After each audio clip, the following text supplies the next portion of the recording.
What's up, Rotogrinders? Dean back here again. Round two, the doubleheader yesterday, hump day. Wednesday, we had the old doubleheader, getaway day. Same deal going on today. We are once again intruding on Blender's space. Blender, this is normally your time for your show to just kind of relax and, do the old Slate rewind, things of that sort. Man, if you thought yesterday's Slate was gross, Blender, have I got a Slate for you? Well, yesterday was gross because it's like, okay, this is setting up good. I got stacks upon stacks of the White Sox. I'm playing Vince Velasquez. I'm good. And then COVID. Like, what the? I thought we were over this already. And but fortunately on DraftKings, I mean, I wasn't playing much volume, so I was playing 6 lineups.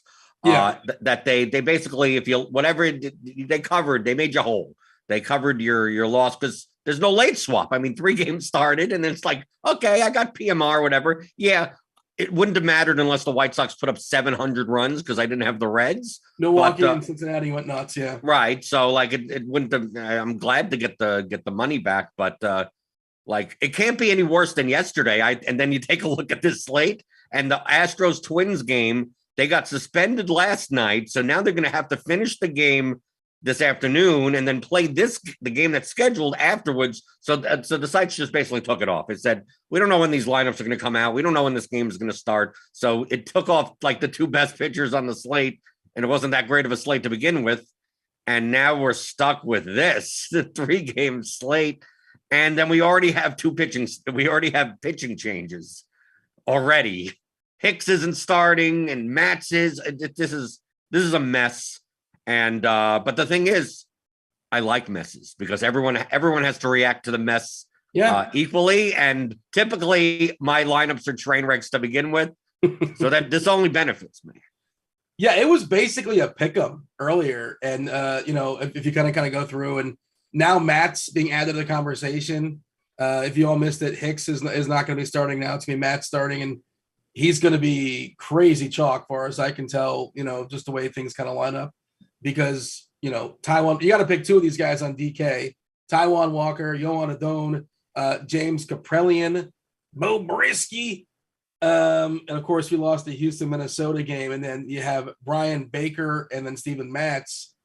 Woof. And like you said, the Houston game is a wash. Hey, I meant to check. Has the rule changed on that? Because that game was – do you know this, Blender? Because the game was suspended yesterday. Wasn't an official game. They're going to pick it up today. What happens to those DK points, those Fanduel points last night in a suspended game? Because I feel like they used to not count, but now maybe they did. Is that my they always count now? At least that's what I know for DraftKings. DraftKings, there's no such thing as a non-official game in Major League Baseball anymore. They suspend the game. So in suspend games, is the only time that continued points would count is if they complete the game within like the schedule, like by midnight or whatever. So for instance, like if it was delayed from like 1 o'clock in the afternoon till like 11 at night, like it would still count, I guess, in the rare opportunity that would even happen. But if they play the first inning and it gets rained out or whatever like that, they don't replay the first inning. They start with the second inning. I'm saying those first inning points count is what I'm asking. Like, yes, it counts. Okay. All right. We also have a Head Chopper with us. Hey, 3 games, 3-man booth. Why not? Of course, we lead in the Crunch Time Fanduel. Crunch Time sponsored by Fanduel. You got TJ out there in Canada waking up early today. Dave Potts, Cheeseisgood. Chief meteorologist Kevin Roth. If there's any weather out there lurking, we take you guys straight up the lock. Chop, good morning. I know you're a big cereal guy at nights. Are you all? Did you bookend the day with cereal? Are you still a cereal guy in the morning as well? Absolutely not. Absolutely not. Oh, just no. Just one. Only cereal at night. Just nighttime. Just a little nighttime snack. The morning times, I love a good breakfast. It might be the best meal of the day. I know they say it's the most important meal for you, but it might be the best meal of the day. Today, cranked it up with a little multi-grain waffles with I put a little peanut butter on them and syrup. Delicious. You can't beat it. Chop, what is your Mount Rushmore of cereal? Linda, it's like. Well, that's why I'm giving you four. I'm giving you four choices. It's like trying to go back and pick 4 movies out of all time that are your favorite. Like, it's not that hard. Oh, it's difficult. What, cereals or movies? Cereals. Well, the movies is tricky. Yeah, cereals is. I like them all. I like all kinds of. But I guess Mount Rushmore. I have to put up. We're talking about Mount Rushmore, so Frosted Flakes got to be on there. Classic. I think for me, I've got to have some sort of this type of cereal. So I'm going to go Cinnamon Toast Crunch, although there are substitutes for it. But Cinnamon Toast Crunch. Toast Crunch is 1.01 in any cereal draft. It's there for me. It's on my Rushmore. They've lost their minds, by the way. They've made like 4 or 5 or 6 or 7 different offshoots these days of Cinnamon Toast Crunch. Are you aware of this, Chopper? No, Dean, but maybe you can alert me to. I will alert you to it now. I'm trying to remember, because last time I was in the grocery store, I'm like, what is this? It's like churro cinnamon toast crunch. Oh yeah, I've seen. They're not just messing around these days. Yeah, they're just messing around. I don't like all that. I do try it though, but I don't like it. But yeah, those are 2 for me, and man, I'd have to really dig into the other 2. Belinda, you put me on the spot. That's a tough one. I do, but I like all kinds of cereal though. Like, what is the? By the way, Dolce de Leche Toast Crunch. They got all kinds French of Toast Crunch. Oh, Dean, there's so many different types of cereals these days. It's crazy. It's a huge industry these days. But what about some Honey Smacks? Honey Smacks are good. They're underrated. Yeah. I like. They're you gotta okay. eat it fast. It expires like in 12 seconds. Well, it all depends. It also depends on if you're counting dry versus wet.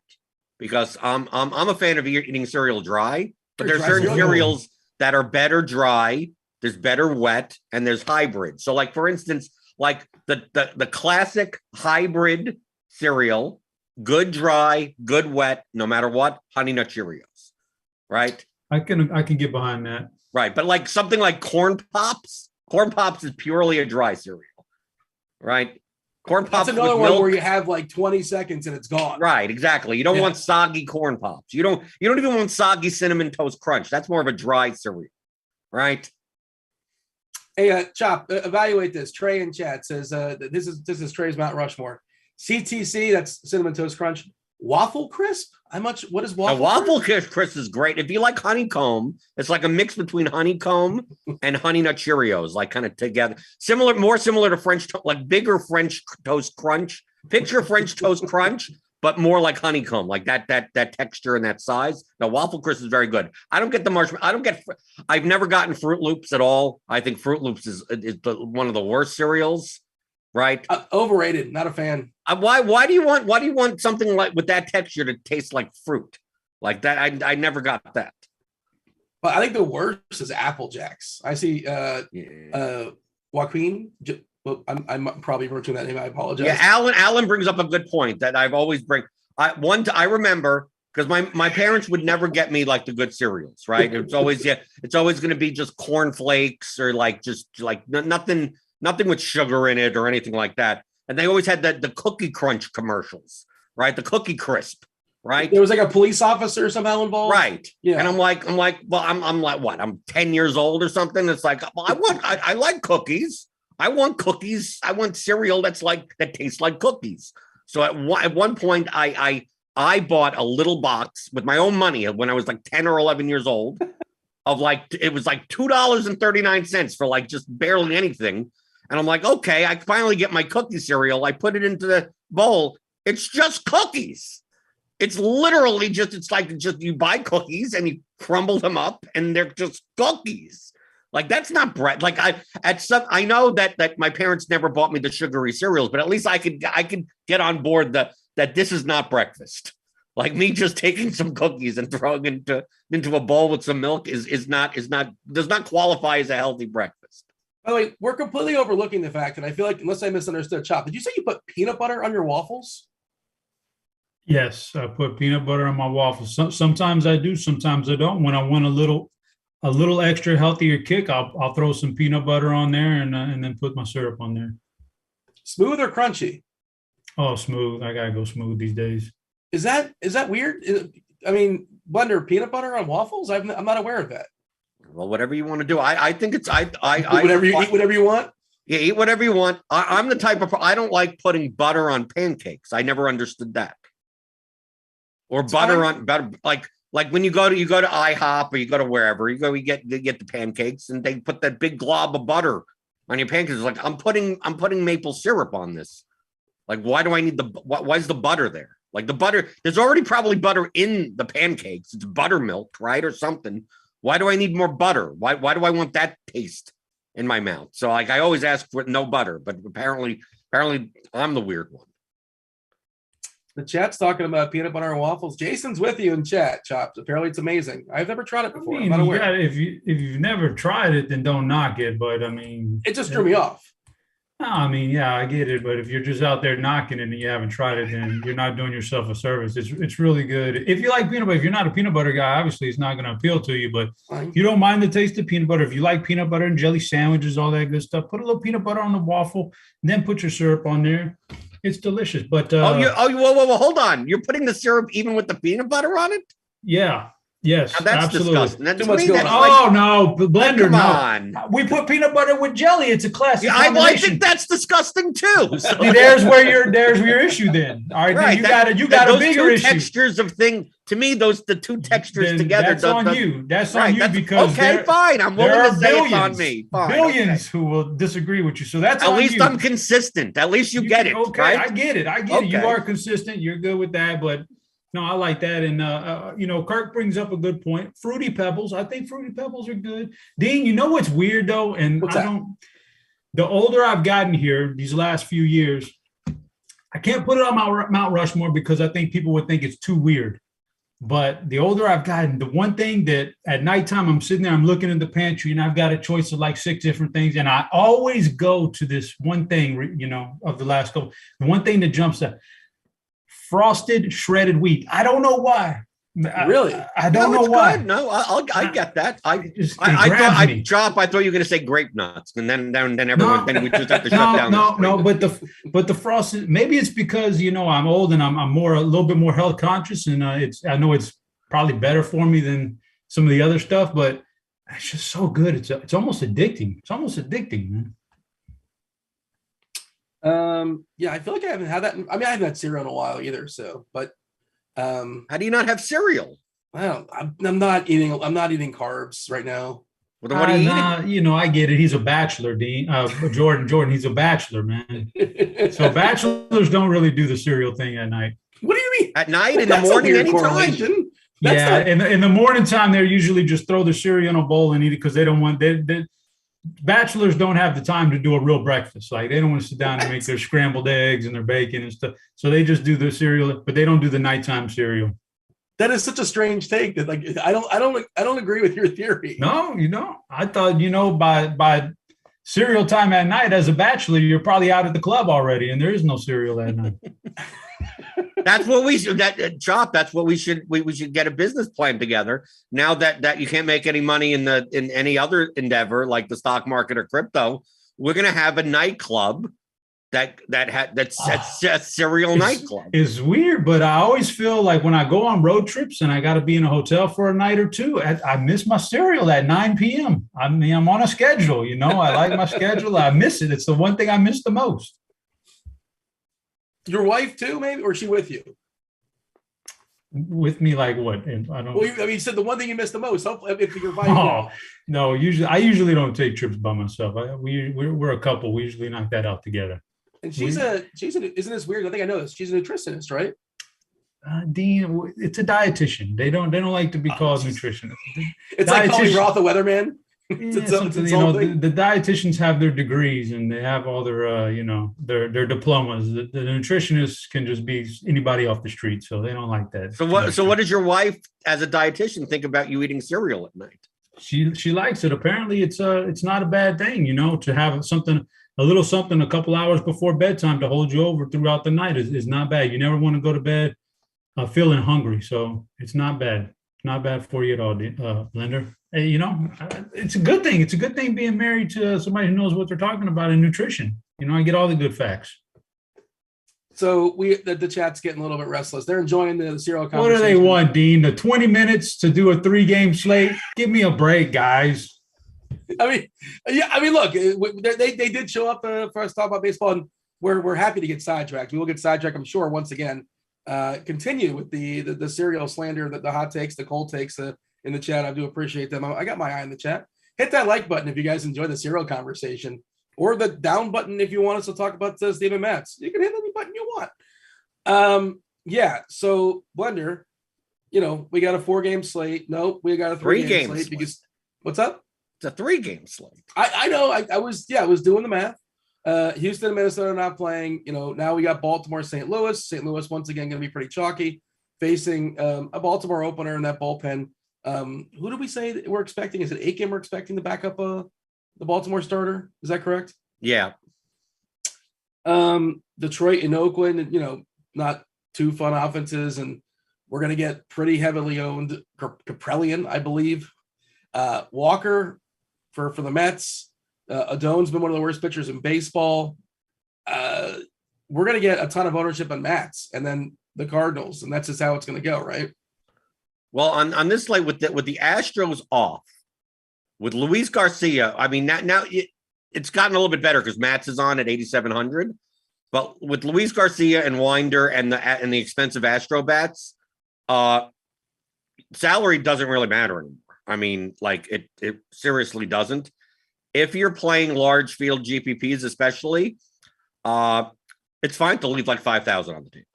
It's like, feel free to leave whatever the hell you want to leave on the table. What's going to end up happening is that people are going to want to spend where they're going to spend because there's nothing else to do, and play like one-off, like Soto, one-off Mullins, if he's even in the Baltimore lineup. Arenado at third base is going to be chalky. Goldschmidt at first base, like Alonso, any of these the expensive Mets, like just only because from a raw points perspective, you could spend all your 50K doing that. So just like the number one thing on this slate is don't feel compelled to spend all your salary because you're going to be running into extremely chalk combinations because of it. And with the pitch, with the most expensive pitcher being 8,700, like you can do whatever you want. If you want to stack Baltimore against Mats and play Taijuan Walker and Bo Brisky together and leave 4,000 on the table because the Baltimore stack only costs you like $14,000, that's perfectly fine. To me, this is a slate where I'm favoring. I'm not saying you have to necessarily go 5-3 or anything on DraftKings. I think it's perfectly fine to do 3-3-1-1, something like that. But there it is 1-1-1-1-1-1. No, maybe not. Maybe you. I don't even think you can. There's 8 slots for batters. You have to have 2 from one team. There's only 6 teams on the slate, so you're gonna have to have at least two guys that are correlated to one another. But I'd be more inclined to favor correlation over raw point projection if it comes to spending like all of your salary. So like, I'm not going to just have Juan Soto as a one-off because I have 8,700 to spend in that spot. And it's like, well, just play the $3,300 guy, because if these expensive guys go 0 for 4, you're going to see the optimal lineup is going to have they'll leave like 8,000 on the table. No one's even going to have it. Yeah, Chop, how are you handling it? By the way, we're going to mostly talk about DK. Fanduel, like their slate, they kind of they had to redo it because they threw that Houston game out and they put out some new games, and either they're gone or they never really put out some great contests. Did I miss them again, Jordan? Or They never existed. No. They what they did is that they started the contest yesterday, but they had that Houston, Minnesota game on.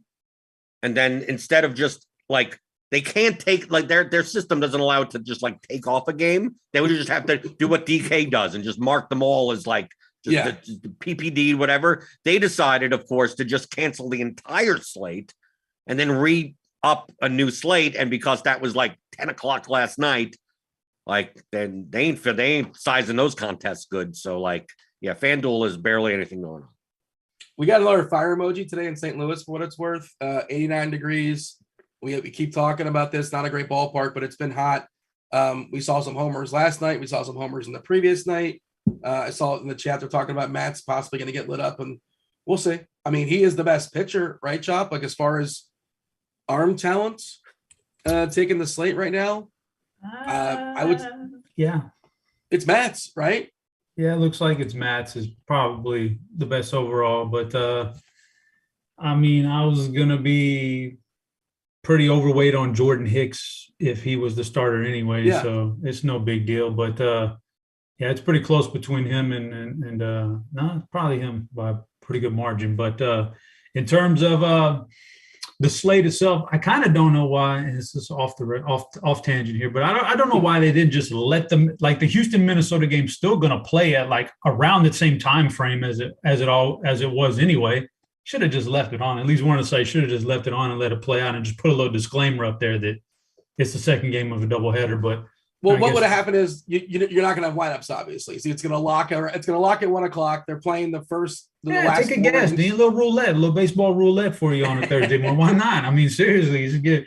But I mean, I get it, I guess. What a sweat though, waiting for that lineup coming out. Yeah, man, hell yeah. But I think that's the number one pitcher. I'm as far as the overview of it, if I was on the expert survey today, and they say, how do you beat the field?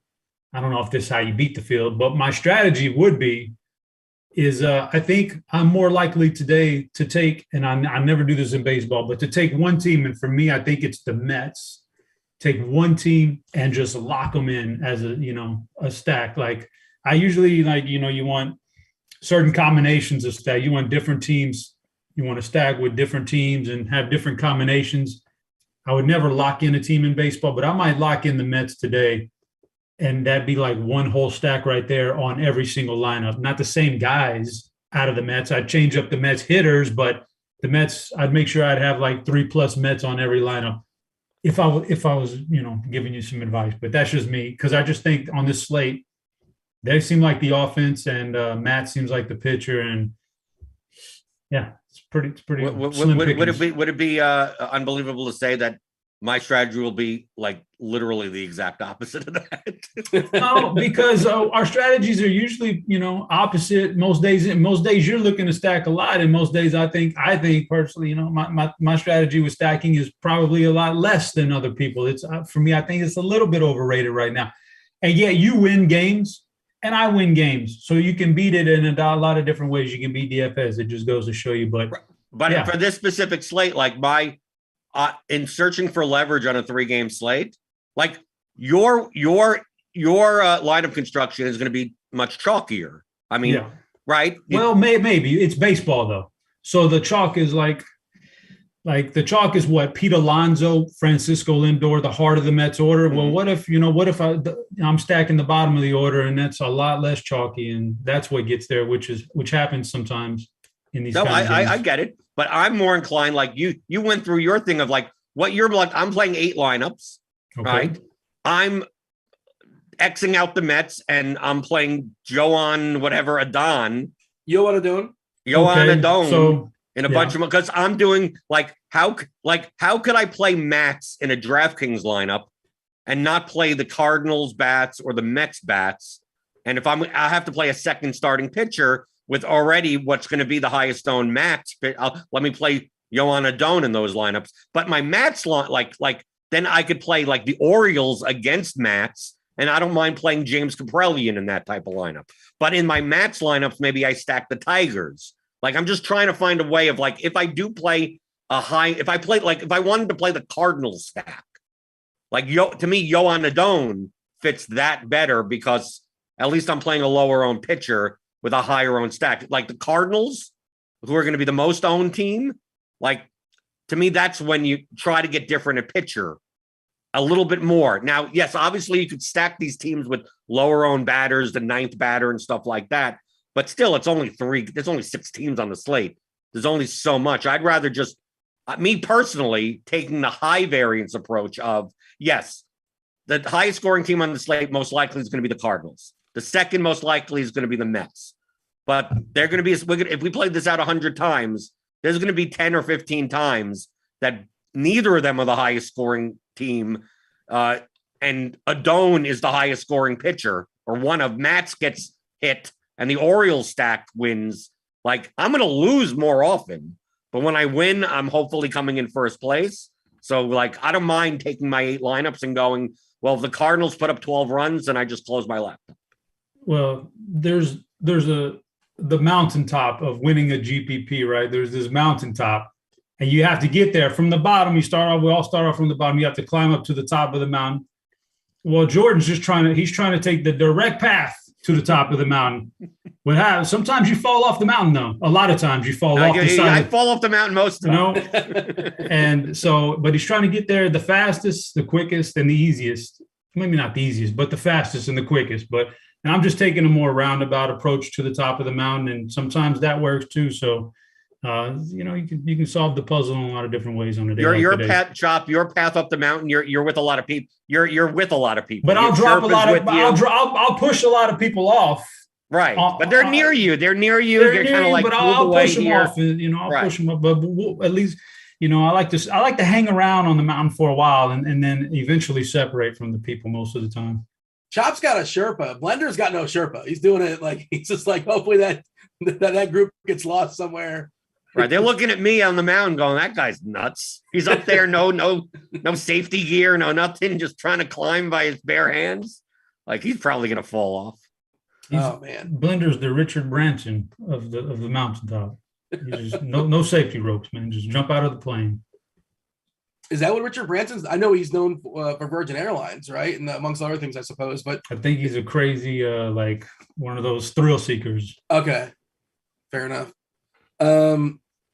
Man, this slate, we do not have any ownership projected just yet for Matt's, by the way. It'll be coming in soon, I'm sure. I was looking at ownership and I'm like, this doesn't add up. This doesn't make any sense. But yeah, we're waiting for now Matt's. If you refresh, we got it. So 60 for Matt's, 56 for Kaprelian, 37 for Brisky, 34 for Walker, 9 for Adon. Good Lord, man. Brian Baker 0.64. He's going to pitch 1 inning. So don't play him. Yeah. What made you say Adon is your guy? Because he's 9%. He has a pitch count of 80 plus, and he's maybe 5 to 10% owned. Why the hell not? Yeah. Well, the only opposite is that he's terrible. And understand he knows how to throw baseballs professionally. He's not great at it, but also his Met team is crazy contact heavy. And he's also not striking anybody out. If you look at this year specifically, just this year only, 17.7% against righties. You pull up the plate IQ, it's all on the green. It's pretty crazy. And Adon, he's just walking too many guys at 13.5%. Let's extend it back to last year. And this is all the reasons why he's, only 10% owned on a 3-game slate. He's the worst pitcher on the slate. I'm freely admitting he's the worst pitcher on the slate.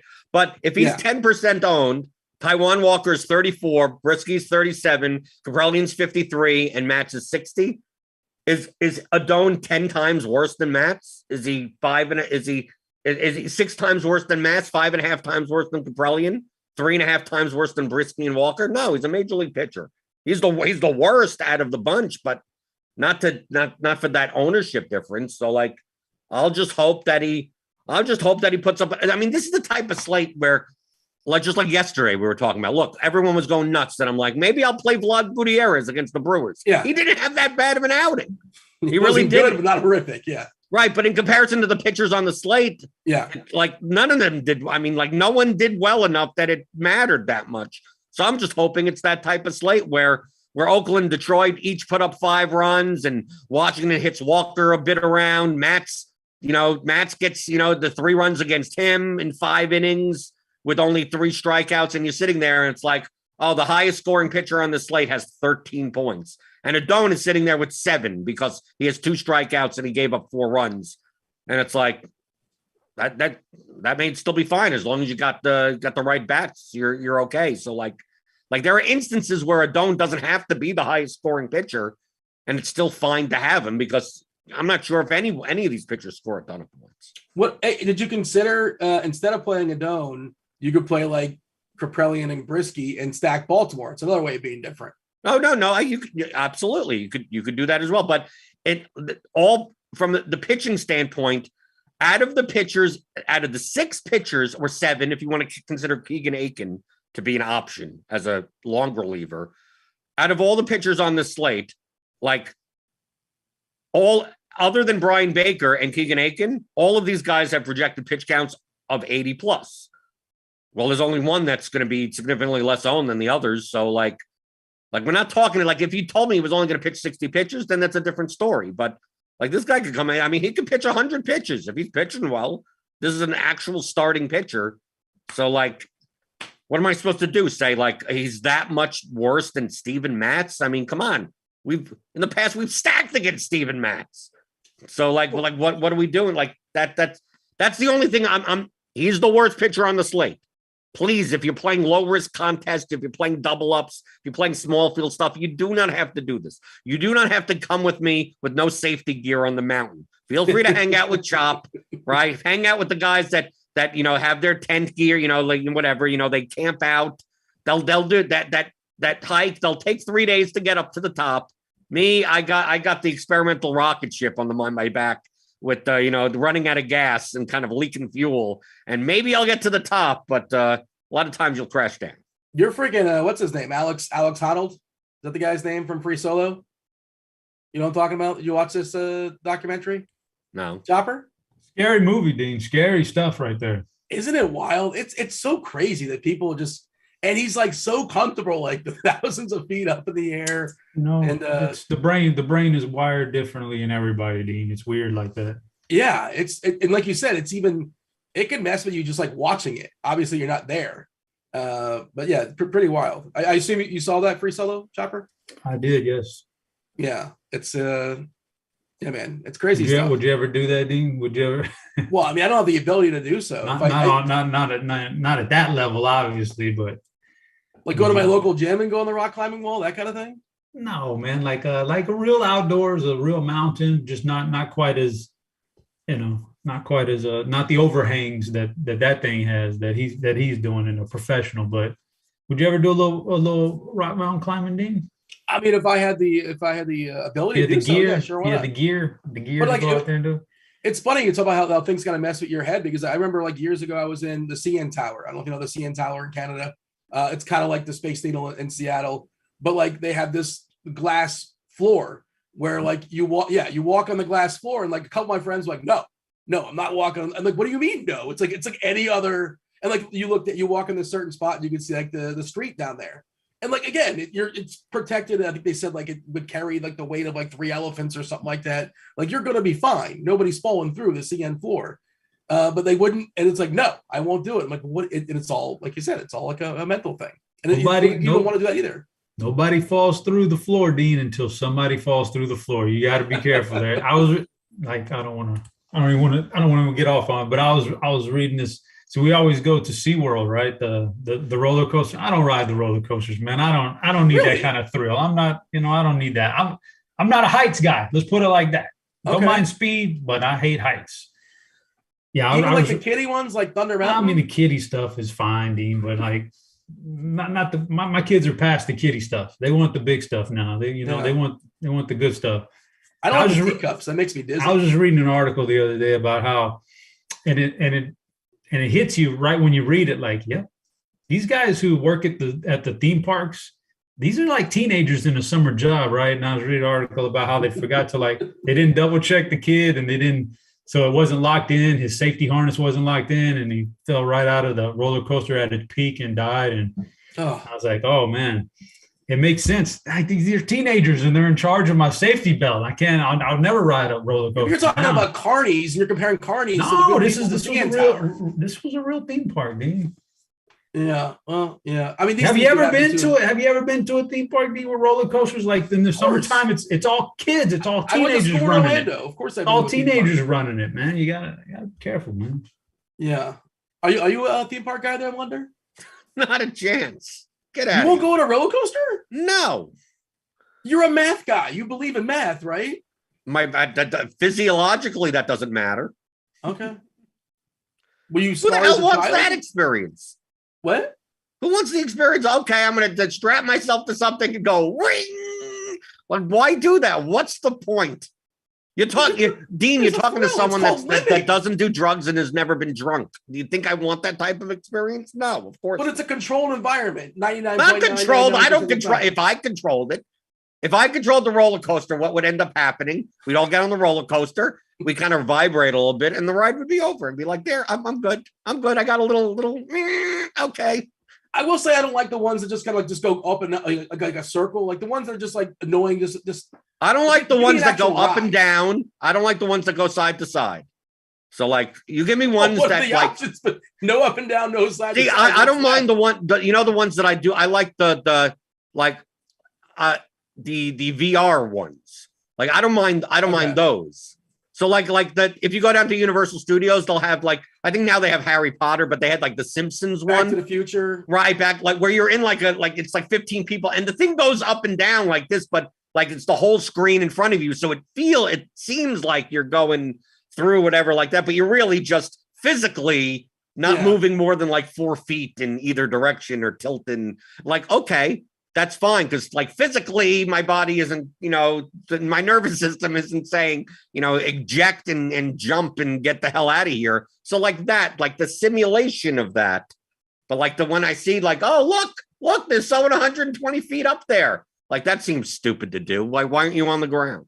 Many, many years ago, I went to Cedar Point, and that to me is like the one of parks for such roller coasters. And they probably have like at least 15 at this point these days. I believe it's in Ohio. Is it Sandusky, Ohio? Or that's Kennywood? One of those two. I think that's the best roller coaster park in America, to my knowledge. I believe it's Cedar Point. There you go. All right. Chop, how are you going to be different as far as offenses, as far as stacks? Are you going to go, do you like the idea of going 5-3 full-fledged, 3-game stack, 3-game slate?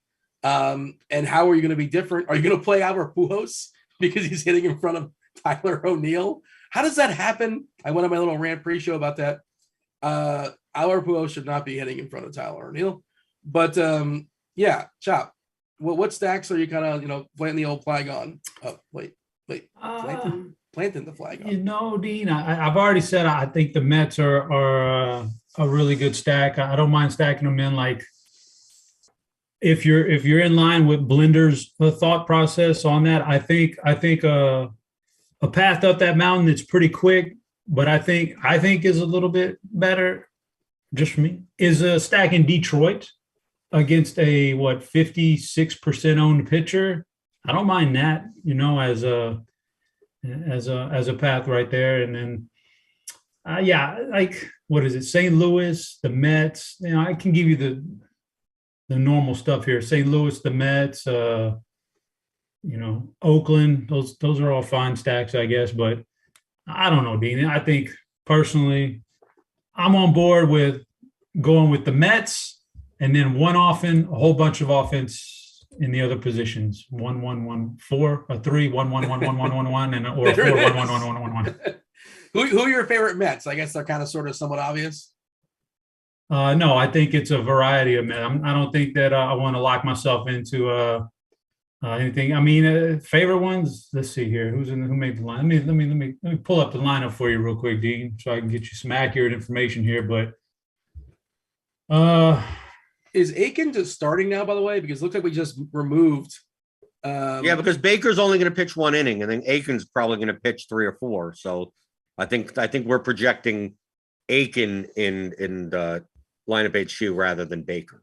Oh, we can't project them both because I saw we removed the guy. I have no idea why play. I wouldn't play Baker regardless. Like, obviously, if you're going to play anyone, play Aiken. So correct. To me, that makes more sense than leaving Baker in there. But I just thought it was an interesting choice that they removed. No, we usually remove it's usually only one pitcher and starting in lineup HQ for a team. Okay. Yeah. I got you. And then you got to pick and choose which one you think is the best one, like as before the people can even see it. But for the Mets, going back to the Mets, I mean, the chalk stuff, obviously Lindor, Alonso, just the top of the order chalk, but I don't mind some of the bottom of the order. Canha, Davis, down there, a little bit of power. Guilherme is like, I can't, man. I can't Yeah, do it. probably not. Yeah, I don't know. Yeah, some of those guys are a little rough, but I think you can get through 1 through 7. It's fine. However you want to mix them and match them. I don't know what the ownership on them is right now. Let me pull up some ownership for you. But yeah, it's pretty heavy up there up top. But outside of the top 3, once we get down to not the number 4 hitter, but the 4th most owned hitter out of the Mets lineup, 25%, 26%. That ain't too shabby. That ain't too bad. You can get on a small slate like this. If you wanted to fade 45% Lindor and Alonso, then you could go with some of those lower owned guys. But I don't know, Dean. It's a big crapshoot today. You're playing basketball today, the NFL playoff primer. It's free today, free for anybody. You don't have to be a premium member. So have at that. Go to Rotogrinders.com, find the NBA playoff primer. Tonight's the night, my Heat lock it up. Maybe we'll see. You're going to get a real game here out of Embiid, or is he just going to pout all day long again? Well, I mean, I want to take the cheap shots at like the people with the MVP and all that kind of stuff, but like, dude's got like no face. Like he's got a thumb. He's got a messed up face. Let's not make excuses for it. I don't want to take a cheap shot at him. I'm sure the thumb kind of hurts a little, but that orbital bone thing, that's not a big deal, dude. He doesn't even think he's faking it. He doesn't. You don't feel an orbital fracture. You don't feel that. When a basketball gets spiked right in your face, I'm sure you feel it. He's got the plate on his face. It's a hammer tested, Dean. You don't feel anything with those things on your face with the mask. Hammer tested. Yes, technically, you go look it up. It's hammer tested. You don't feel anything. The hammer hurts. Dean, it's overrated. The orbital thing overrated. The thumb thing, okay, whatever, man. I just want to see some energy. Mask on you and then smash you in the head with a hammer. Nobody's smashing Embiid in the head with a hammer. I'm just telling. They take the mask when they're making it, and they smash it with a hammer to make sure that nothing can hurt you within this mask. So he's got a hammer-tested mask. He's not in any pain. The orbital fractures themselves are nothing. They're harmless, Dean. You don't even feel them in your face. You don't feel them. Trust me, I've had them. You don't feel them. What do they like numb them up or something? They put like a shot in his face? You don't feel them. It's not like a broken bone in your hand where you start wiggling the broken bone in your hand. You feel it and it's painful. In the face, you don't feel that stuff. You don't feel it in your cheeks and stuff like that. TJ in chat says he broke his orbital bone in a basketball game once and has most ever points in a game. That game. Oh, there you go. If TJ can do it, then Embiid ought to be able to do something good tonight. But the part of that story he's not telling you is that the most points he had was 2. He never scored. He scored 2. Oh, I find that offensive for my guy TJ. I feel like he's got a better game than that. Dean. Burying the lead. Are you not watching basketball? Are you a blender? You don't care for basketball these days. It's all I know is that whenever I stop paying attention, then I start paying attention. And I go, the playoffs are still going on. Like it'll be June. I'll be like, really, NBA playoffs still? This is still going on. So like that's all I know about NBA. It's just. I don't know what round they're in. I don't know what's going. All I know is that it's going to continue on until I just can't believe that they're still playing basketball. By the way, Chop, you're talking about Pete Alonso, and I think we have Goldie much more higher owned, almost like 2x Alonso. And outside of those two guys, like nobody's playing anybody. You have the salary for it. It's not very difficult. Of course, on FanDuel, you can play both if you want to. But our ownership shows 44% Goldie at first base, and then 21% Alonso. Okay, Betancourt at 32% is, well, I was gonna say that's wrong, but you can throw him a catcher. I guess he's your catcher punt. But even still, it seems like a pretty big number of Betancourt at 32%. I know he's cheap, but how much salary savings do we need, Blender? We don't need anything. And I like the fact that we haven't gotten his Orioles lineup yet. Because we got an hour to go and people won't play him. I'm looking at the bat stack projections page. With Cardi's projections from a ceiling projection standpoint, the top projection. This is for an average of 4 to 5 man stacks. The Mets are the top with 84. The Nationals are the lowest at 78. So the difference between the 6 teams is like 6 points up and down. The Mets 84, the Cardinals 83, the Tigers 80, Oakland 80, Orioles 79, Nationals 78. So 6 points, which is not that dramatic. But we have the Mets and the Cardinals as the highest owned teams. Well, they project 4 points better as a stack, but for that ownership, it shouldn't be that way. So like I'm looking more towards if people are going to be pairing like Mats with like one of the pitchers in the Tigers Athletics game, I'm looking to play. That's the likely scenario. Right. So that's why like I'm more inclined to play the Tigers. The teams that I'm going to be playing on this slate are the Tigers, basically the teams that are not the Mets and the Cardinals. So like the Nats are the lowest projected, are also the most expensive. So like even with the salary, like you don't have to spend all your salary. I'm more inclined to fill in Nats than a Mets or Cardinals. So like I'm more likely to stack the Tigers A's game and hope, Kaprelian and Brisky both get blown up. Then the Orioles as leverage against Mats, and then the Nationals as salary savers. But just understand that if I'm building 8 lineups, it doesn't mean I won't have Mats in my lineup or Kaprelian or Brisky or someone like that, because I still need to play 2 pitchers. So like if I'm Xing out the Cardinals and I'm Xing out the Mets, now Keegan Aiken is probably not going to pitch more than 60 pitches. So I probably don't want to roster him regardless of the leverage, but Adone could pitch 100 if he wanted. So I'm more likely to have him if I'm not playing the Mets, but I still need to play a second pitcher. So it's quite possible in my non-Baltimore lineups, I have the Tigers, a Tigers Nationals lineup with Mats plus Adone, right? But in another lineup, in my Baltimore lineup, I obviously don't have Mats. So it's like, it's not the type of thing like I'm less likely to just X out a pitcher on a 3-game slate than X out some 30-40% owned team bat wise. So just don't get me wrong. Even though I will be playing the Orioles against Mats, I will have like that may be 2 lineups, but I may also have 3 other lineups that have Mats in it for the occurrence that Mats, obviously does well. No bias. There's only so many choices on this slate. Wait, you're running out of players. Once you start Xing out teams, it's like, well, who's left standing? Well, just everyone other than the Mets and the Cardinals. So, how many hitters are you willing to roster against your pitchers today? 0. I don't do that. Oh, come on. Chop? You could find better ways. Wow. You can find better ways. You want to get to the mountaintop fast. Roster your stack against your starting pitcher. You'll be there like here in no time. I mean, I don't know, Dean. I think I'm not saying roster a stack against. No, doing that, it's like, but my rocket ship. Like I have that rocket ship. That's like going up and going. I'm going to go halfway up, and then just forget that I have fuel, and then jump off, and just like where did I go? It's like, yeah, my stack did well. My pitcher is -18. Like, what was the purpose of that? Yeah, we've seen it. Look, I'm okay if I'm okay rostering a hitter against my pitcher today. I don't care. Like your pitcher's not going to be perfect today. Like that's just not going to happen. They're going to give up a run or 2, almost definitely. Why not have it be against your guy? No, I agree. I agree with you on a smaller slate, like a 3-game slate. Be more likely to. Okay, I'll give you one if you want to roster one hitter against your pitcher. Especially if it's a punt play or something. I be open to it.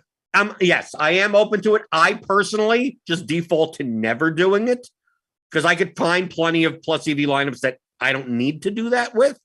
But if you have it typically do it for more of a punt play. Well, then play at expense. Don't have Mats and then say I'm going to play Cedric Mullins at 5,400 against him.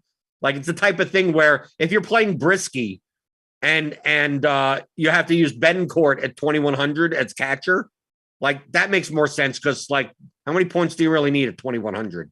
Like if he gets what? If he ends up with 9 points, like he may still be the highest scoring catcher and you may still have the highest scoring pitcher. Hey, here's a blender question for you. looks like Juan Soto is going to be one of the highest on hitter slate, 44%. And I think he's going to be a popular one-off. You're right, right? Washington's not really going to be stacked. So well, I mean, they'll be owned as a stack, but Soto as a one-off will definitely the most popular one-off in the slate is probably Juan Soto. No, I think Arenado will be the most popular one-off on the slate. Well, no, people are stacking St. Louis. Well, I guess, yeah. But I mean, if you're stacking some other, you're stacking the Orioles. If you're stacking it, I mean, some of the A's are so cheap that, like, then you're going to leave 8,000 on the table. I mean, I will, but many people won't. So are you okay playing Soto as a very, very popular one-off if you're not stacking Washington? It's kind of the question. And I guess it's a lineup question because the rest of your lineup's probably goofy enough where it doesn't matter. Right. I mean, but the point that I was making before is like, if let's say you have $6,000 left for one outfield spot, like, don't feel inclined. Soto is the highest projected player at that position, but just play Nelson Cruz as a one-off instead and leave even more money on the table. Like that. Don't feel compelled to, just because one guy has a slightly higher median projection. Is he worth the 44% ownership when you could literally roster any outfielder? I'm not saying to roster Christian Pash, but even then, I'd rather, because Mullins may be a popular one-off and not on Matt's lineups, right? I mean, he'll be less owned, but to me, there's no reason. Like, we go to outfield. I'm going to go to outfield on DraftKings. I mean, Soto's Mullins projection is more expensive, and he's left on left for the record. As far as Soto's going to be so much more owned than Mullins is. I know you have the salary for it, right? But people are going to take Soto. He's cheaper. He's better. He's got the platoon advantage, and I like Mullins. But, right. Yeah. But you could say that to any, like, play Ramon Laureano as the one-off instead. Play Nimmo as a one. I mean, you could play any of these. Don't feel compelled to, just because you have 5,500 at outfielder, because you can't spend your money on this slate, that you have to spend it all. Fine. Play Jeff McNeil as a one-off in the outfield. Like, if you're stacking the Cardinals, or like, it could be anyone, right? So I'd rather hope that Soto fails, or Starling Marte fails, or Nimmo fails, or these 44% owned guys fail. And you know how many 4K outfielders there are on the slate? 20 of them? I mean, 15 of them, whatever. Just pick any of the other ones, because they're going to be at least 2 or 3 times less owned. Chop, you haven't taken this, by all means, fire away. But before, we yield to the crunch time crew, to TJ, to Dave Potts, Cheeseisgood, to Kevin Roth, the people are going to want your BBP plays. Did you happen to have it? Are you holding back this entire time? You have a whole BBP lineup for us? What's out there? Dean, I have to tell you that as it pertains to BBP, like, there's no real pitchers on this thing that have any history very much history in the league. So there's not much BVP today. But I will say this much, Dean. Let's not gloss over. I have some sources. My sources are telling me, Dean, that TJ, when he comes in for crunch time, wants to have a word with you, Dean, about the slandering his basketball skills. So that's just what my sources are telling me. It's just what my sources are telling me.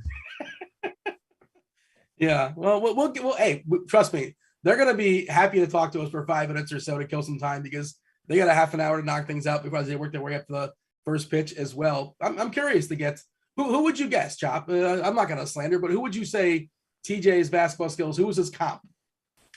Comp as in like NBA comp, like somebody people have heard of. Really? NBA?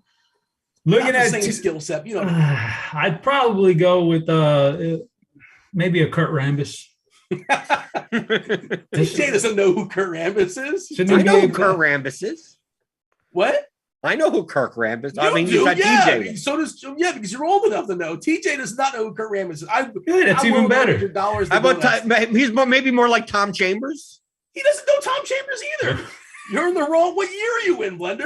What do so we have to have a comp that's in his timeline? Why can't he be heard of? He doesn't know who Tom Chambers is. Why can't he be Chris Mullin? Why are we sticking with guys in the 80s? Well, because we're doing the show. Let him. Why not?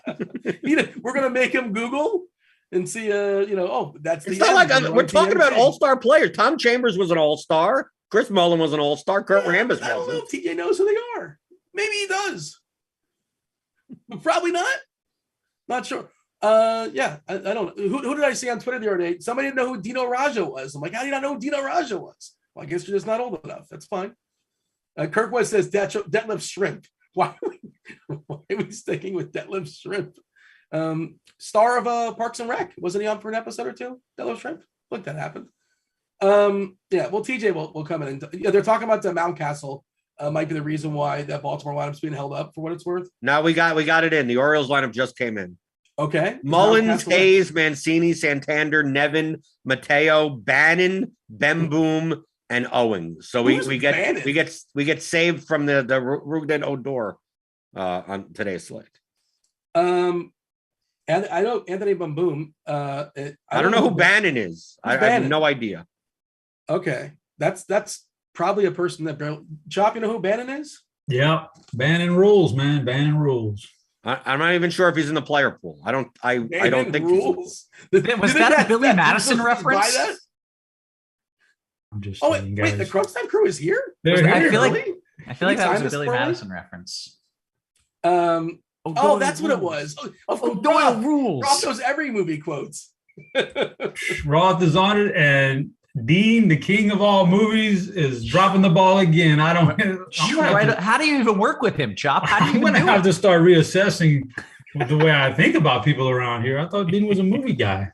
As we speak, I'm filing a formal complaint to the Rotogrinders public relations team for all the slanderous talk Dean's been putting my way this episode. Well, you don't think Tom Chambers is a multiple-time All-Star? He's won an All-Star game MVP. Do you know who Kurt Rambis is? Yeah, he played for the Lakers.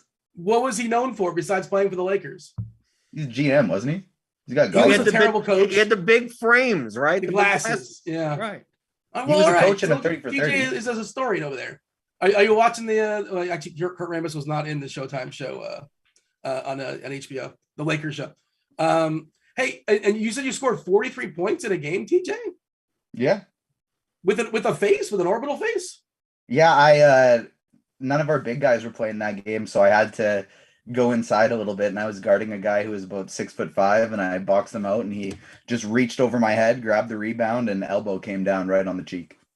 Are you sneaky tall? No, I'm 5'10". Oh. Well, I didn't know you were sneaky good at basketball. Like, you've dropped 40 in any sort of game and any level is like, that's legit, man. It was a 7-hour game though. But I mean, yeah. Right. It was throughout the course of the tournament. Right. Roth, I'm not sure if you caught the early show or not, but one of the bigger debates outside of all the baseball talk, yay or nay, Roth, or TJ, and I guess Dave Potts, is he lurking? Is he here? Oh, he's here. I have nothing to add to any of this wonderful content you guys are putting out here. No, this is actually a good cheese question too. Yay or nay, cheese? Peanut butter on your waffles. Well, I'm allergic to peanut butter, so I'm going to go no. Okay. Everything has to be put into context, Dean. It's peanut butter on waffles and then maple syrup. Oh, see, my daughter and I eat a peanut butter waffle almost every day for breakfast. So I am obviously pro peanut butter waffle, but I have not added maple syrup to the mix. I haven't gotten that crazy. TJ? If my choice is no waffles or peanut butter on waffles, I'm going to take peanut butter on waffles. But it's not my preferred topping. Chop, defend yourself. There's no real need to defend. It's first of all, it's a matter of taste and opinion. But if you haven't tried, just a little syrup on your peanut butter waffle, I recommend. I'm in, Chop. I'm 100% down with this, Chop. There you go. One guy out here finally. You got for himself. I'm fine with the peanut butter. I'm not fine with putting peanut butter and the syrup. Fine, put peanut butter on whatever the hell you want, but don't put something else. Like what do you? People that put ketchup and mustard on things, like what is going on here? I don't mind one or the other. I don't mind ketchup and mustard on my burger. Ketchup, mustard, mayo. People put mustard and mayo on things. No, the mayo. How does that make sense? Now you're going overboard. Dogs and cats living together. What's going on? I tuned in, like I jumped in, and it was in the middle of one of Blender's rants, like just as I jumped in, and my headphones were so loud. It was just Blender just screaming at me. It was so jarring. But I am awake now, and Blender, always appreciate your energy and your attitude, man. Dean, I got Red Bull. I got nothing else to do in the morning. Dean, if you want an older guy comparison, we're probably looking at somebody like a Mark Price. Okay, Mark Price. Old. This How slander, old? like Is TJ Sneaky old? Is that Dean, what's going on? I was a senior writer for Bleacher Report when I was 13. But you weren't writing about Mark Price and Kurt Rambis. I was writing. I absolutely was. That was my thing. I was doing Send like me a your bunch of not articles. Kurt Rambis, but like a bunch of like top 10 of X era type thing. And I'd watch old games, hardwood classics, stuff like that, then write up an article on it. That is pretty wild. You were a senior writer at age 13, you said? You said 13? Yeah, for Bleacher Report, for NBA and CFL. When were you not a senior writer? You like 11? Right. Yeah, I started writing and actually about grade 7, right when the site first launched. And then how it used to work is like anybody could upload onto the site, and then they'd have their editors check it over, and then the more views it got, the more like they'd promote your stuff and like assign things to you. And yeah, it was pretty cool. All right. Well, on But that then, you note, know, I had high school essays to write, so I got busy. I want to read some of your old articles. Can I find them on the interwebs? Are they available somewhere? Yeah, my profile's not on the site anymore, but if you Google my name with Bleacher Report, stuff does come up. All right. Dave, I enjoyed your article today. What was the line you signed off today before you said like, hey, later on the late slate's going to be coming after I get this nonsense? Yeah, I will say that's the best part of the musings. Most people never see because it's the little part when there's 2 slates and I say something between the slate. I think I said I needed to clean my brain out with soap after trying to find pitching on the early slate. Something like that. I don't know. It's gone now. Yeah. Now you got. I remember. So get excited. I remember one of my favorites I've ever read in that mid slate, like when there was 2 different slates, is the rest of the slate will be coming after lunch. When is lunch? I don't know. When do you eat lunch? I might eat lunch after this time. It'll probably become sometime between when I eat lunch and when you eat lunch. And it was just a long musing about lunch, and I greatly enjoyed it. Well, myself and Chop and Blender, we're going to step aside and make way for the FanDuel sponsor, Crunch Time. I'll be back later today. I'm fairly certain there's a 5 o'clock show for tonight's night slate, which is a little bit different because DK starts at 8 o'clock and FanDuel starts at 6:30. So this was the appetizer portion, round 1. We'll be back later on tonight, but to talk about the early slate, it's Roth, it's Potts, it's TJ and his 43 points. Go ahead, Roth. It's all you. Dropping buckets. Dean, always appreciate it. Excellent stuff by the GrindersLive crew. And now on to Crunch Time, sponsored by FanDuel. By the way, you can sign up for the FanDuel Sportsbook if you're in a legal sports betting state. New users get a risk-free bet up to 1,000 smackers. FanDuel Sportsbook users can take advantage. They receive their bonus after their first-time bet, which is a great deal. What else is a great deal is that because of FanDuel, we're giving you this show for free. We're giving you the sharpest minds in the industry.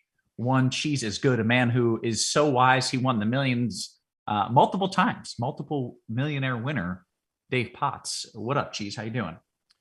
Doing all right. I'm honestly just sitting here. Like I was originally just thinking about how terrible the slate is, but now I'm just thinking about if TJ in fact had 2 random circle chairs behind him last time I saw him. I don't feel like he did, but now we certainly do. I like the circle chairs, but those haven't always been there, right? No, they haven't always been there. They are set up specifically for my dogs. They like to come visit, and without something to sit on, they just knock stuff over. So place them up there so that they can come visit and say hello every now and then. I hope they show up soon. They often do. Like I have multiple times seen a random dog just kind of jump into one of those circle chairs. Yeah. My dogs are locked away. Isn't there a name for those chairs other than circle chairs? There is. There's a fancy. TJ, do you know the fancy name for those chairs? I do not. Oh, okay. I got to look that up because I can't remember off the top of my head what it's called. I just call them circle chairs, obviously. Yeah, what are they called? I feel like there's a fancy name for there. them. There definitely is. Yeah. Somebody will know. Look at that. They both are. They're sharing a circle chair. On cue. Man, that's good. My dog would try to eat the circle chair. So good job there. TJ, I got to talk to you about something before we dive into this slate. And of course we will. We got all the content coming. I have been avoiding something for a long, long time. And it's time that we just get to it and we clear the air on it. I have no idea what your last name is. No idea. I see it, but I have no idea how I'm supposed to pronounce that. So I just have been avoiding it. It's easier than you'd think. It's just Zwa, and Rich. Zwarych. That's what I would have guessed. Zwarych. Yeah.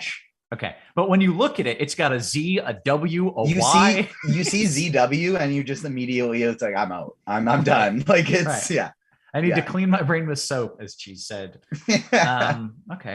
Okay, we've been saved. Honestly, I was not going to be able to continue the show until I got the word Papazon chair. Thank you to your favorite. Well, what do you call the person who gave us the name of that in the Discord? Please look in the Discord and tell me who told me. That's bro. Or bro. It's one of the two, but I like I just like that it, to me it's very clear what this name is, and I never know what you're going to say. So it's well, you one see, of my favorites. The first could be two H's. So it's the first what sort? Bro. The first The first yeah. All right. First off, excellent start to the show, everyone. I'm fine to call it a day at this point, honestly. That's what I was thinking, guys.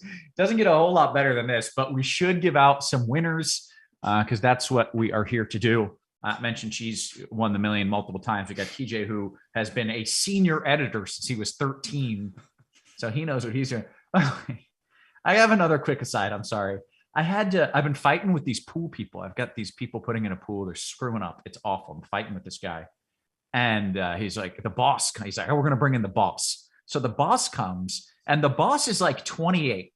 He's a kid. So I'm already a little bit pissed off that the boss is like this kid and he's getting an attitude. What do you have against 28-year-olds? Well, he's just like too young to be to like son me. He's like sonning me. I'm like, I am your elder.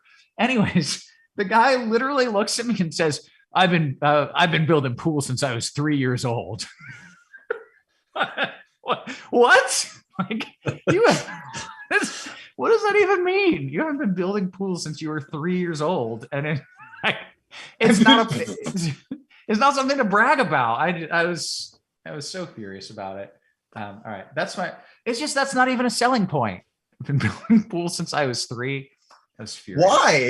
Why were you doing that? That doesn't give me confidence that you're a stable adult. Why on earth were you doing that? Anyways, all right. That's my final aside. Let's talk about some content. Sorry for all the shenanigans. Cheese, let's talk about what we're gonna do here. I like starting off with a little pitcher talk or slate in general. Yeah, so it's only 3 games now, and there's no good pitching, which is going to lead to 2 not good pitchers being mega chalk. And then there's 2 mega chalk offenses. It's a bunch of mega chalk. Okay. You like that? So here's what it is. James Kaprielian, before St. Louis changed their pitcher, Kaprielian was going to be like 80% owned on DraftKings, if not more, and like 70 on Fanduel. Now it's actually better that we got Matz in the pool, because now it'll be like somewhat split between Matz and Kaprielian on Fanduel. And, they'll both be, 60% on DraftKings. The only ideal build is Matz and Kaprielian, but these guys are not fantastic. Like, this is on any other slate, you would call this terrible chalk, but you got to play something else if you're not playing them, which is Taijuan Walker and Bo Brisky, which makes me hungry. It really, a little brisky on the grill. Taijuan Walker kind of used to be good, and he came in hurt this year. He's probably the guy who's underpriced for who he might be to get off of Matz and Kaprielian. But realistically, this is not a slate you're winning with pitcher. Like, you're just hoping you don't get like a -8. If Matz and Kaprielian give you 12 DK points and 20 Fanduel points, you're probably just totally fine. And so to me, don't even spend too much time thinking about it at pitcher. Just play Matz and Cap. Okay. It's bad chalk, but the alternatives are horrific. Yeah. Yeah. Okay. TJ, what are we doing at pitcher here? Is it you just play those dudes? So my favorite of the chalky ones is Capri. I screw this up every time. Is Cappy. Is my guy Cap. There you go. Captain Oakland. He's my favorite of the bad chalk. Check out the Agents of Fantasy article coming later today for the night slate. Good plug. Good plug. But yeah, he's my favorite of the bad chalk just because he's got a lot of strikeout upside still. He's a pitcher that is very strong at striking out righties. And he's my favorite of that group. If I'm trying to pick somebody off the board on a small slate of the not so great options, my favorite is Adon actually for Washington, just because there are a couple batters in this Mets lineup who strike out a ton, and he strikes out right-handed batters at a 26% clip in a super small sample size, but it's also a super small, ugly pitching slate. So the Mets are picking up a lot of ownership. I think if I was going to try and get crazy with somebody in a tournament, it'd be Adon. But in terms of the chalky guys, my favorite's definitely Cappy.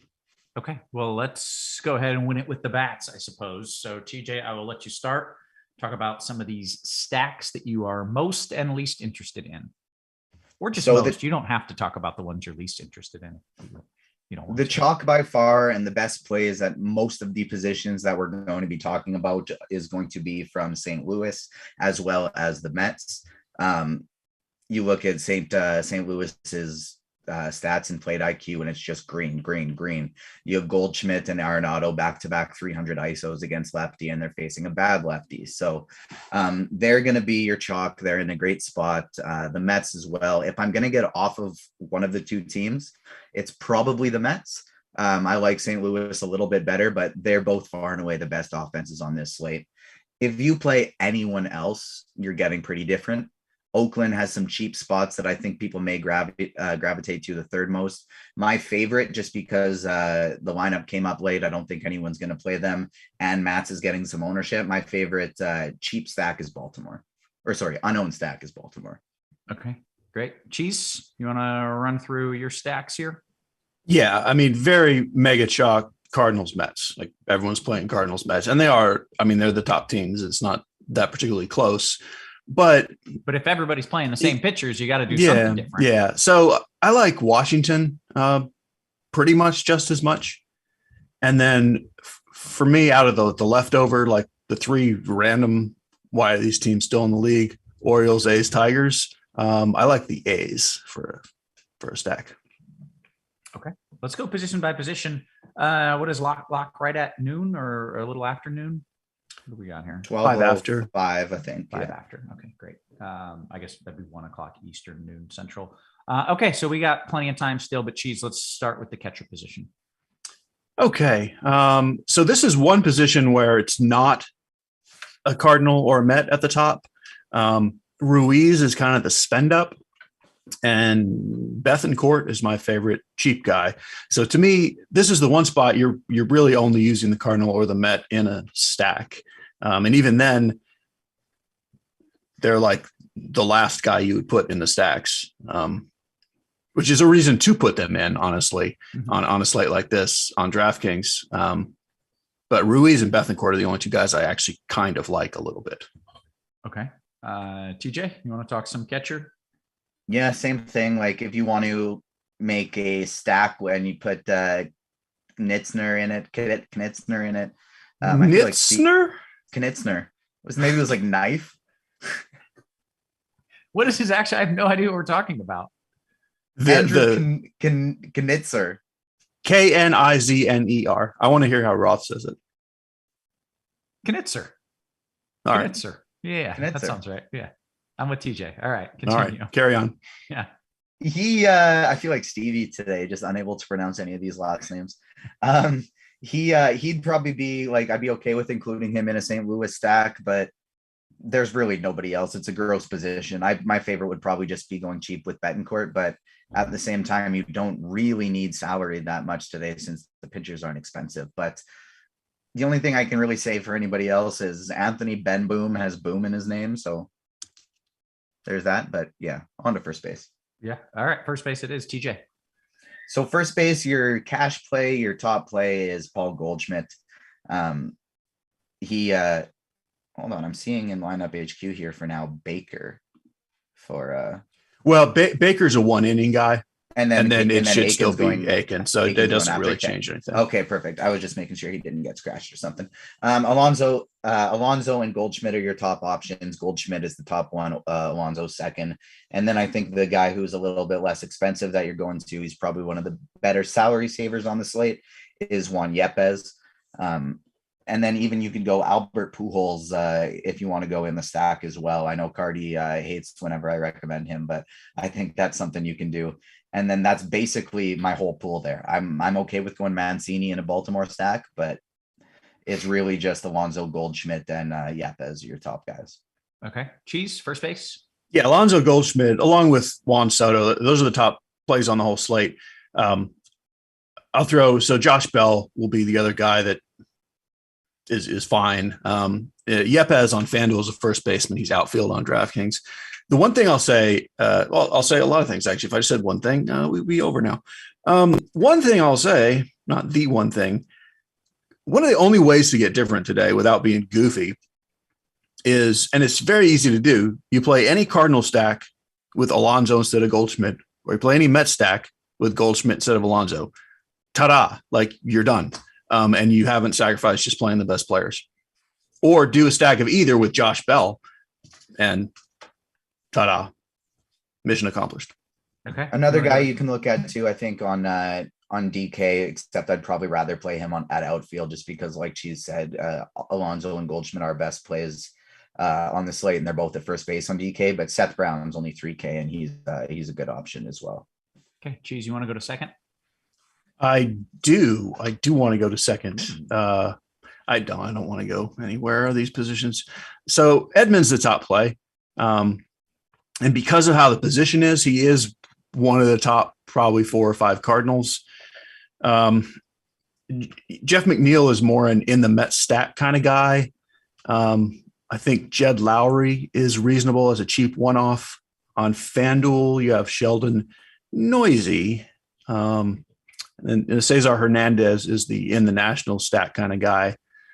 Really, Edman is the obvious chalk and best play. TJ? Yeah, I agree. Edman, obvious chalk, best play. McNeil did draw a nice spot in the lineup, so I don't mind him getting to him a little bit today. But yeah, it's a pretty ugly position. Jed Lowry's 3,200 on DK. I think maybe you could go there, but other than that, it's really just a McNeil and Edman spot for me. All right, excellent. That brings us to the old third base, TJ. So Arenado is by far and away the best option at third base. He's tougher to get to on DK at 6K. However, like we talked about earlier, it's not that tough to get up to guys because our pitchers aren't very expensive today. So Nolan Arenado is the best option. You can play Sheldon Noisy there on DK if you can't get up to him. JD Davis is 3,200 if you want a cheap Met, but personally, that's not my favorite place to go to in a Met stack, just because if there's anything Adon can do, it's strike out right-handed batters. So mostly just Arenado for me, and then Noisy if you want to go cheaper on DK. And then on FanDuel, it's really just all about Arenado for me. Okay, that takes us to third for Cheese, rather. Nothing to add. I mean, Arenado has a huge edge over the position, and otherwise you're just goofing around. Okay, shortstop, Cheese.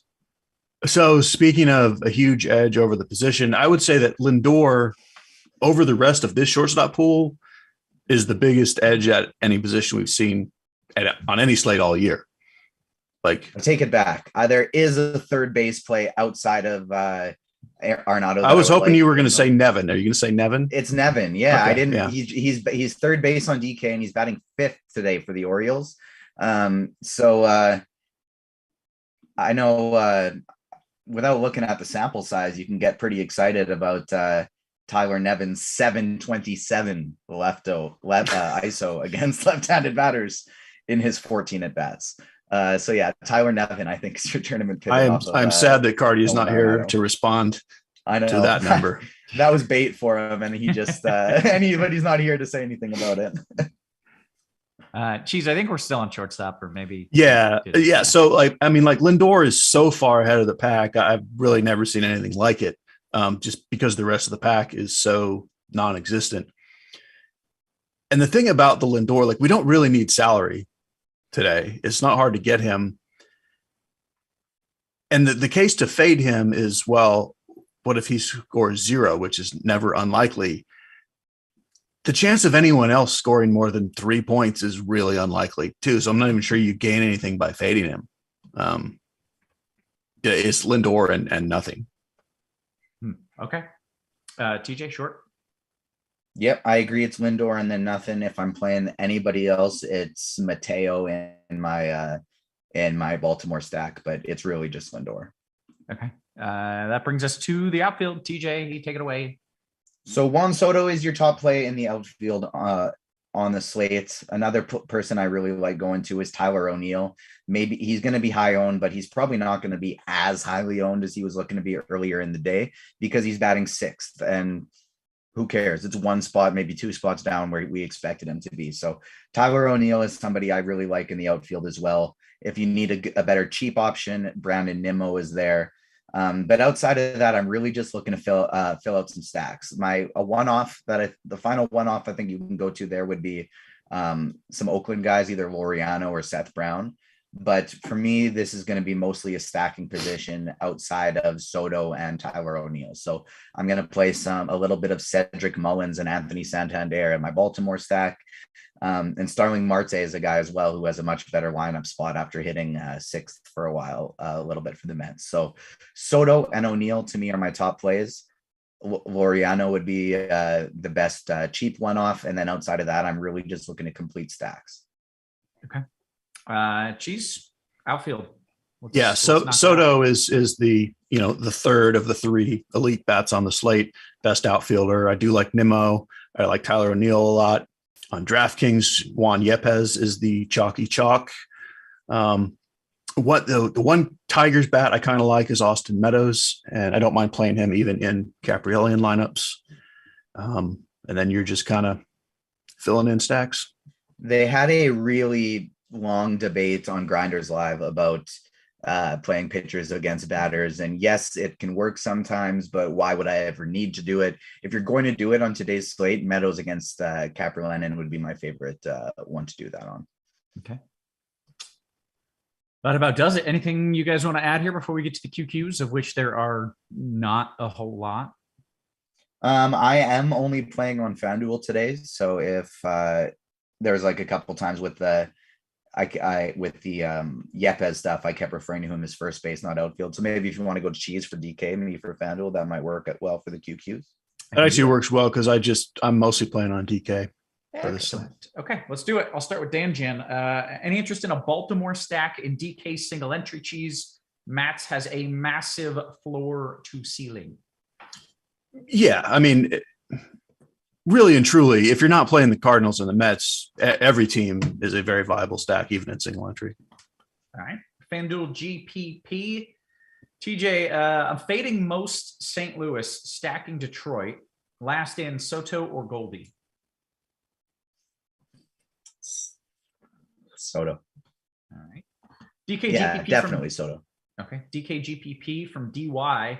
Cheese, is there a difference in strategy when entering a single entry tournament and entering one entry in a large multi-entry tournament? Yes, there is. The answer is don't enter one lineup in a large multi-entry tournament, because instead take that money and put it into a different single entry tournament when you actually have a chance of winning, because you can't compete with one single bullet against these guys who are firing off 150 all the time.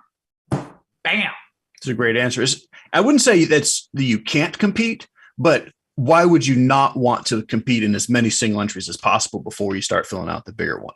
I think it's almost the correct answer is just one extra step of that's where your strategy would change. Is so today I was planning on doing one lineup and then I was looking, I kind of like a few of these Baltimore guys. So I have one lineup in FanDuel's big top heavy $5 contest where it's 150 max. And that's where my Baltimore stack is, because there's going to be 60% owned St. Louis guys and 60% owned New York guys, but I'm going to have Baltimore. So if Baltimore ends up the highest stack, I'm still not competing against 10,000 people. I'm still only competing against a couple hundred. Sure. So that would be the case where I like my single bullets in those ones. Yeah. All right. But one place I'll say on that question where I don't feel the same as some other people on the actual strategy of building that one lineup. You hear people say, well, you don't need to be as different in a single entry. That's sort of true, except the chalk is more chalk in single entry and less chalk in multi-entry. I would say you get the bigger edge from playing the lower owned team in the single entry, because like in the big tournament, if you play a Baltimore stack, you're still going to have 8,000 other people with a Baltimore stack. It's not chalky, but it's 8,000 people. So so what if it does well? In a single entry, it might be 3 of you with a Baltimore stack. So I still want to be, I'm actually more interested in being different in the single entry. Right. And the big so, one, you're so gonna for need to that, hit- it's really to me like about prize pool and less entries. So if I wouldn't want to do that in a single entry where first place is, and again, it depends what your goals are, but single entry where first place is $50 or the tournament prize payout is $1,000, $750, $500, and it's a very balanced payout structure. I'm more okay with chalk in that that case. But when definitely. it's a very top heavy payout structure, I agree. Single entry or large field, it doesn't matter to me. When it's a top heavy payout structure, that's when I'm really trying to get different. Yeah, whatever you're in, decide like what am I trying to do with this? So yeah, definitely the flatter the payout, the more you can be. You're more likely to play a St. Louis stack in a flatter payout for sure. Sit down, son. Says, hey, is anybody going to play Oakland? Anybody going to play Oakland? Anybody? Cheese. I am. Play Oakland? Yeah. There you go. All right. Somebody is. Timmy Tebow, DK Cash, Yepes or Hayes? Is that a Yepper or? That's a Yepes. That's a Yepper. All right. I'm going to hit up the old YouTube real quick and see if we got a question in there. And if we don't, then we're going to do the old, all right, thanks for joining us. But let me actually, TJ, do you have it up? I know a lot of times you do. Yeah, I do. And I mean, it's a good time to mention too, we have 45 likes right now. If we hit 60, we will give a Spidey bomb before we get out of here as well. We have 152 people watching still. So yeah, we got some QQs. I just pulled it up here. Odds D Strange Gordon outscores Lindor. Tell me those odds, Cheese. I mean, it's about 11%. There, it's 11%. Jason Martinez. I was gonna go 12, but 11 is he's the expert here. I agree, 11%. Yeah, huge range there, guys. Jason Martinez says, what are your thoughts on a 4 or 5 man stack on a 3-game slate? Do you stack or go home run hunting with all? So, Cheese, would you mind I feel like this is something that gets brought up once a week, maybe, but would you mind giving your general thoughts on, when full stacking versus home run hunting? Yeah. So in general, on the smaller slates, there's less of a chance that any team scores the 15 runs that you want the stack. And then it's somewhat salary dependent and chalk dependent too. So for me, I stack less on this slate. I don't have nearly as many 5-man stacks on this slate as I have on a bigger slate. I don't have a general one size fits all right or wrong answer. Other than more often than not, it's more acceptable not to stack on these smaller slates, which is what I'm doing today. Okay. I want to talk some brisket here. I actually do want to talk about brisket, but first we'll take his question. DK single entry, brisket or Capellion? That dude. Cap. TJ, I feel your struggles. Cap. We're going to keep it there. DK single entry. Capellion. Did I get it? Okay, it's Caprielian. Caprielian. There it is. Caprielian. Well, Dan Jan didn't put the R in, so I was screwed from the beginning. Cheese, DK single entry, brisket or Caprielian? So the way he worded it, I think he's saying he's going to play both of them in DK. I think you're right now that I look at it. I think you're right. I do think that's fine. Like it's not an issue at all that they're in the same game on this slate. I mean, brisket is 4th on my list. I mean, it's not like I love him, but yeah, that's totally fine. And where does brisket rank on your barbecue list? So brisket is the most dependent on that particular day's cook because it can be great or nonsense. Oh my God, I love you. Yes, that is what I was going to say. Like ribs are always good. Chicken is always good, but brisket can be so elite. Oh yeah. And then sometimes it's dried out and it's like gray looking. I'm like, what the hell? It's not even the same food group as good brisket. Yes. As we would say, it's a huge range of outcomes. Big range. Yeah. But the upside is tremendous. The Steven Matz of the barbecue tonight. Yes. Oh God. I'm just so pleased to hear that I'm not the only one with that take. Cause yeah, big time, but I'll always try it. I'm 4 always likes down. from the Spidey bomb.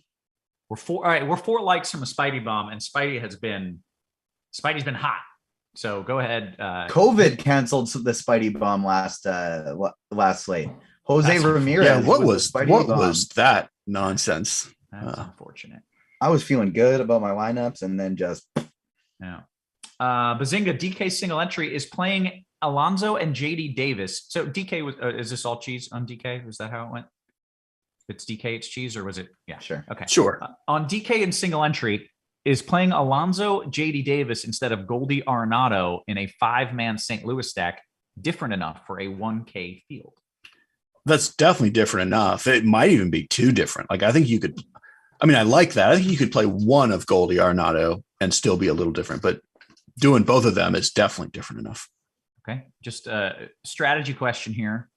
Dan Jan says, hey, TJ, is a 5-1-1-1 the best way to stack? Is that your favorite route? Typically, I'll go 5-3 on a smaller slate like this. I don't target something else. I just don't worry about it as much.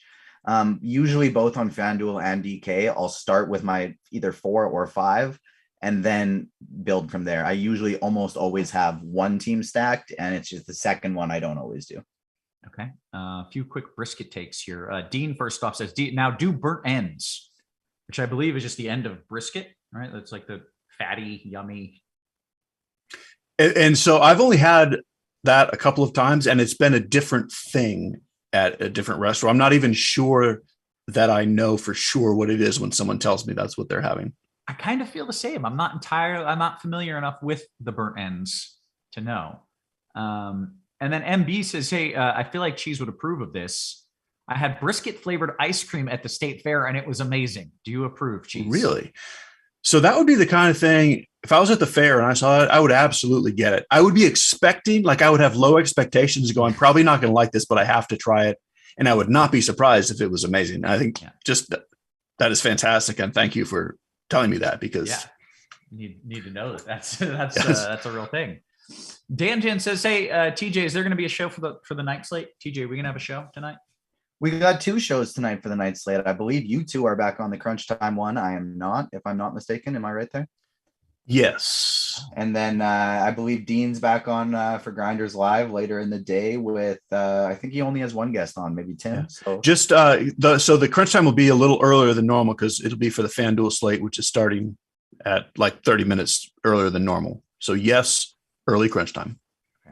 I didn't even know that. So thank you for that heads up. Yeah. I knew there was a show, but I didn't realize that it was early. So that's check your email. I believe it's 30 minutes early. Did we get it? Check your email. I don't know if I got that email yet. Okay, guys, we've taken all the questions. We'll hang out for another 2-3 minutes just because we can. I saw, somebody asked on YouTube, do we like Mets or St. Louis better if we're picking one of the chalky stacks? For me, it's St. Louis. Cheese, which do you like better of the 2? Yeah, St. Louis. Awesome. I did not get the email for what it's worth. Cheese. Check it later. They haven't sent it yet. You'll get it shortly. Yes. They send them one at a time since it's 2 shows. I know. Yeah. Okay. Yeah. Well, that makes me feel better. I thought I missed something. No, I'm speaking future tense. Yeah. Check of the Oakland bats, Cheese, another one from YouTube here. Which ones are your favorite? I think mine are probably Laureano and Brown. Which are the 2 for you? Yeah. So those 2, Brown, Laureano. I'm doing mostly like 3-man stacks. On DraftKings, I like Bethancourt because he's catcher eligible. And then I kind of like Lowry being second base eligible. So any of that, basically that 3 through 6 is where I'm living. Yeah. So St. Louis slightly over the Mets. And my differentiated stack is Baltimore, and Cheese's is Oakland. Yes. 58 likes, 2 away from a Spidey bomb. All you got to do is hit like. Sweet Jesus, people. You know what? Hold on. One. I've liked it. I can go like it. Let me Right, see if I can get into YouTube. Yeah, there's 2 of us. I'm not on YouTube. Let me hold on. Just staring at that 59 right now, just waiting for it to grow 1. Boop. Bam. I just hit like. Let's Yeah, get it to the we're there. Yeah. All right, we're there. 61. Let's get in. do 61. All right. Spidey So bomb. I could. It feels a little disingenuous to try and give you just like somebody off of Baltimore because I don't think it's the most likely. So I do like these Baltimore guys. I like Hayes and I like Mullins to maybe hit homers tonight. But of the top plays, my favorite one that's probably not going to be the most rostered simply because of that lineup spot, it's Tyler O'Neill. He's in an absolutely great spot. He smashes lefties. Their opener might be out by the time they get to him. And so he might be seeing Aiken with his first at bat. And so that might give him 2 against the lefty instead of just 1. So yeah, Tyler O'Neill is my Spidey bomb. Not my, I don't have a Yeah, I was going to say, what are you talking about? My apologies. It is Spider-Man's home run call is Tyler O'Neill. Spidey bomb of the day, Tyler O'Neill. Okay, guys, with that, we have given the plays and we've answered the questions. And I thought we had a pretty damn good time doing it. So anytime you can do that, you gotta like that. Thanks for watching us. Hit that like and subscribe. Sign up for Rotogrinders Premium. We've got all kinds of good stuff going on. And today, because we love you, and only because we love you, pulling up this. If you're doing NBA tonight, you get the NBA Playoff Primer. It's free for everybody. You can find it on the NBA page on rotogrinders.com. Don't forget, we've also got you covered for sports betting, scoresandodds.com. All of your expert DFS people that you know and trust and love also know a lot about sports betting. And we're here to help you out with that as well. So scoresandodds.com is the spot to be for that. With that, guys, we are going to get on out of here. So for Cheese, for TJ, and for our wonderful production crew working hard behind the scenes, we appreciate you. We love you. And we will catch you later tonight. You have been crunched.